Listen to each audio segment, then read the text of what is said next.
Hello everyone, welcome to my YouTube channel. मेरे YouTube channel पे स्वागत है। मैं आज कुछ क्वेश्चन डिस्कस करूंगा यूजीसी नेट के, जो प्रीवियस ईयर में पूछे गए हैं। इससे पहले मैंने पार्ट 1 बनाया है, जिसमें कुछ क्वेश्चन मैंने डिस्कस किए हैं।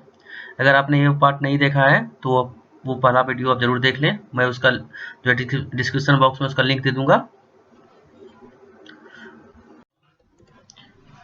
वो कौन सा वास्तविक वस्तु है, टेंजिबल गुड्स है, जिसे खरीदने से पहले कंज्यूमर उसके क्वालिटी, प्राइस और उसके स्टाइल को कंपेयर करता है बहुत सारे स्टोर पर।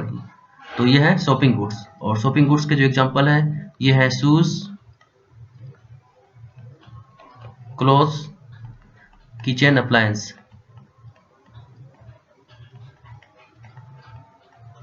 और कन्वीनियंस गुड्स में आ जाएंगे जो हम डेली यूज में वो चीज यूज करते हैं। ये है सोप, टूथपेस्ट। इसको हम ज़्यादा कंपेयर नहीं करते इसकी क्वालिटी को। और स्पेशलिटी गुड्स होता है जिसको हम कंपेयर नहीं करते हैं, इसका प्राइस बहुत ज़्यादा रहता है, जैसे रेबन का सनग्लास या टाइटन का वॉच। और अनसाउट गुड्स, जो कस्टमर या कंज्यूमर उसको खरीदना नहीं चाहता है, ठीक है, उसके बारे में नहीं सोचता है खरीदने के लिए, तो ये है अनसाउट गुड्स, जिसका मांग नहीं है उस वस्तु का, उसका डिमांड नहीं है। इनमें से कौन सा स्टेटमेंट गलत है? इफेक्टिव डिविडेंड पॉलिसी जो है इम्पोर्टेंट होना चाहिए गोल को प्राप्त करने के लिए, जिससे हम वेल्थ मैक्सिमाइजेशन कर पाए। इसका मतलब यह है कि जब तक कंपनी की अच्छी डिविडेंड पॉलिसी रहेगी तभी जो है कंपनी वेल्थ मैक्सिमाइजेशन, धन को बढ़ा पाएगी। ये बिल्कुल सही है। और वाल्टर कहता है कि ऑप्टिमम पे out ratio for growth firm is 100%। ये गलत है, क्योंकि अगर ग्रोथ फर्म है, जब R equal to greater than cost of capital, उस समय कंपनी सारा जो डिविडेंड होगी वो री इन्वेस्ट कर देगी, इसलिए 0% पे आउट करेगी। और जब R equal to cost of capital less than cost of capital होंगे, तब हम कंपनी 100% डिविडेंड पे कर देगी। ये हो जाएंगे डिक्लाइन फर्म। जब R equal to cost of capital होंगे तो ये कंपनी जो है, ये कंपनी पे डिपेंड करेगा कि वो डिविडेंड पे करे या नहीं। ये वैल्यू ऑफ फर्म जो है, वैल्यू ऑफ फर्म को इफेक्ट नहीं करेगी। Value of firm not affected. और तीसरा कहता है कि MM model said the value of firm is not affected whether the firm पे डिविडेंड और नॉट। बिल्कुल सही है। ये जो है फर्म जो है डिविडेंड पे करे या ना करे, इसका जो है डिविडेंड पे करे या ना करे, उसका वैल्यू ऑफ फर्म पे कोई डिपेंड नहीं, उसका इफेक्ट नहीं पड़ता है। ये भी सही है। और bird in hand theory refers by Myron Gordon. ये भी सही है, क्योंकि इसका ये मतलब है कि जो शेयर होल्डर्स हैं उसको जो है डिविडेंड प्रेजेंटली चाहिए, उसको फ्यूचर जो है फ्यूचर में नहीं चाहिए। वो चाहता है प्रेजेंट डिविडेंड चाहिए, जो अभी मिल रहा है, वो फ्यूचर नहीं जाना चाहता है। इसका मतलब ये हुआ। सो ऑप्शन, इसका आंसर हो जाएंगे option number B. Capital budgeting के किस मेथड के अकॉर्डिंग कैश इनफ्लो को हम प्रोजेक्ट रेट ऑफ रिटर्न के रेट पर हम दोबारा री इन्वेस्ट करते हैं? तो यह है इंटरनल रेट ऑफ रिटर्न। और इंटरनल रेट ऑफ रिटर्न का दूसरा नाम है मार्जिनल इफिशिएंसी ऑफ कैपिटल।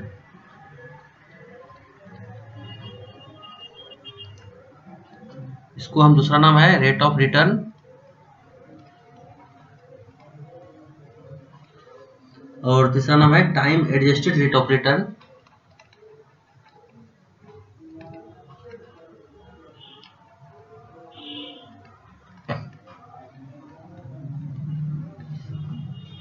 और इंटरनल रेट ऑफ रिटर्न का फॉर्मूला है पीवी ऑफ कैश इनफ्लो बटे पीवी ऑफ कैश आउटफ्लो, मतलब present value of cash out inflow बटे present value of cash outflow, और उसका वैल्यू हमेशा 1 आएंगे। और इंटरनल रेट ऑफ रिटर्न में हमें जो कैश इनफ्लो है कब होंगे, उसका टाइम पीरियड मुझे मालूम रहेंगे, लेकिन उसका रेट ऑफ रिटर्न कितना रहेगा ये मालूम नहीं रहते हैं। और नेट प्रेजेंट वैल्यू जो है हमें जब हम internal rate of return calculate करते हैं तो उसमें एनपीवी हमेशा 0 रहता है।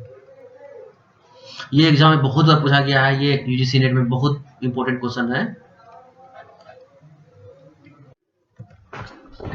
इनमें से कौन सा अप्रोच कैपिटल स्ट्रक्चर को कैलकुलेट करने के लिए नहीं है? तो ये है ग्रॉस प्रॉफिट अप्रोच। और ये तीनों मेथड कैपिटल स्ट्रक्चर को कैलकुलेट करने का है। और नेट इनकम अप्रोच और नेट ऑपरेटिंग इनकम अप्रोच ये जो है डुर्नान ने दिया था। और नेट इनकम अप्रोच ये कहता है कि जैसे जैसे हम फर्म में डेब्ट को हम इंक्रीज करते हैं वैसे वैसे weightage average cost of capital जो कम होता रहेगा और जिससे हमारा वैल्यू जो है फर्म का जो है बढ़ेगा। और इसका opposite net operating income approach, इसमें ये कहता है कि जैसे जैसे हम डेट को इंक्रीज करेंगे उसका जो है वैल्यू फर्म पे नहीं पड़ेगा, वो कांस्टेंट रहेगा। इसका अपोजिट है।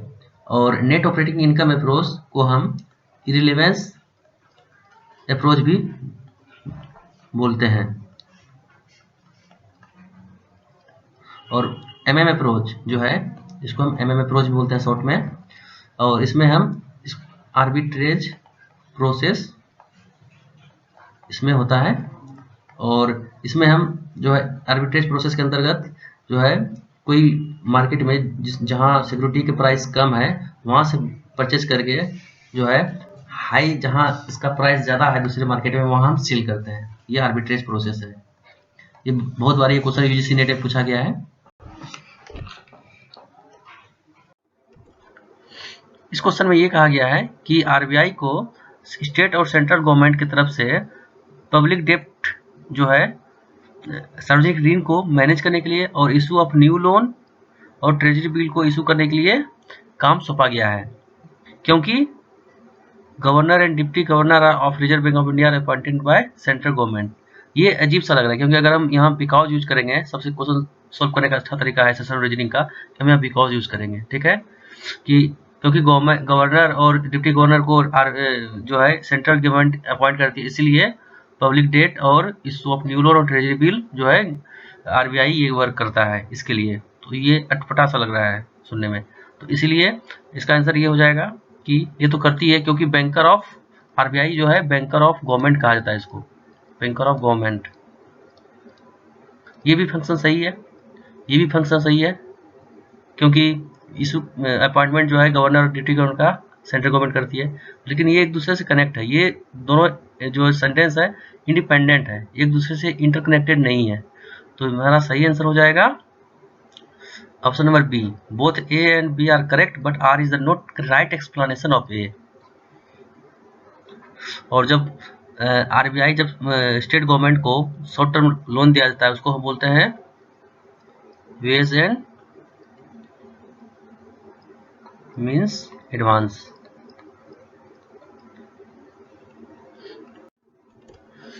Induction is an informal information sharing session और miscellaneous issue in an organisation.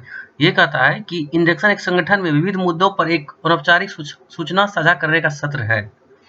तो इंडक्शन जानते हैं क्या होता है? इंडक्शन एक प्रोसेस होता है जब न्यू एम्प्लॉय को कंपनी का पॉलिसी, वर्क एनवायरनमेंट और वहाँ के जो एम्प्लॉय होते हैं पहले से, उससे इंट्रोडक्शन किया जाता है, टर्म एंड कंडीशन बताया जाता है, ठीक है। वो सारा प्रोसेस फॉर्मल प्रोसेस होता है, ये इनफॉर्मल नहीं होता है। सो सेंटेंस 1 गलत हो जाएगा, ठीक है, असर्शन ए। और इसका कहता है रीजन जो क्या दिया हुआ है कि rationale of induction is to ensure effective integration, ठीक है, of staff into across the organization for their mutual benefits. हाँ, ये सही है, क्योंकि इससे क्या होगा, अगर अच्छे तरह से इंडक्शन करेंगे तो वो अच्छा बेनिफिट मिलेगा ऑर्गेनाइजेशन को, ठीक है। तो इसका सही आंसर हो जाएगा ऑप्शन नंबर डी कि assertion option A is incorrect but reasoning R is correct statement, option number D. Next slide में मैं डिस्कस करूंगा कि इसका इंडक्शन का क्या क्या फीचर्स हैं।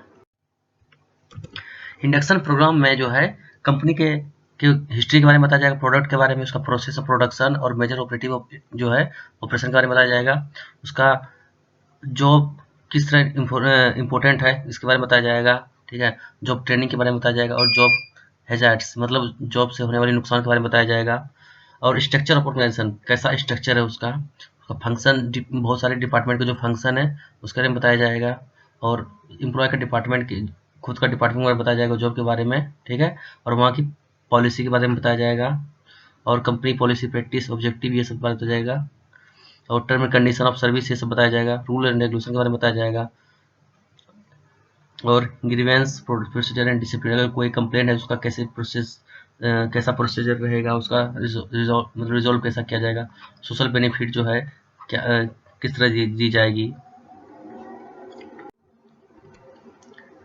इसमें प्रॉफिटेबिलिटी इंडेक्स का फॉर्मूला पूछा गया है, तो इसका फॉर्मूला होगा present value of cash inflow to present value of cash outflow, option number सी।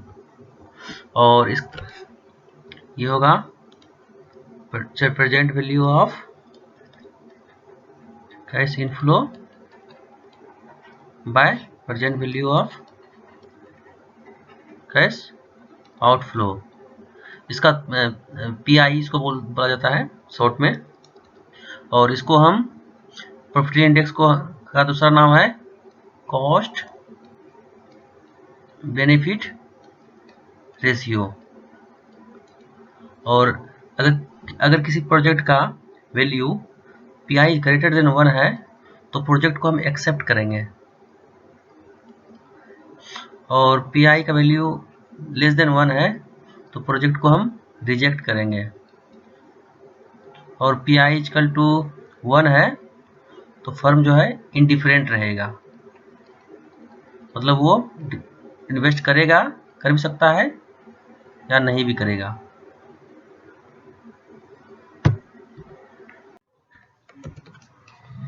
तो ये था कुछ इंपॉर्टेंट क्वेश्चंस यूजीसी नेट का जो प्रीवियस ईयर में पूछे गए हैं। कुछ ही दिनों में मैं इसका पार्ट 3 लाऊंगा, और इसी तरह मैं कुछ और डिस्कस करूंगा क्वेश्चंस जो एग्जाम के व्यू पॉइंट्स बहुत इंपॉर्टेंट रहेंगे। और वीडियो पसंद आए तो लाइक करें, शेयर करें, और हमारे चैनल को जरूर सब्सक्राइब करें। Thank you.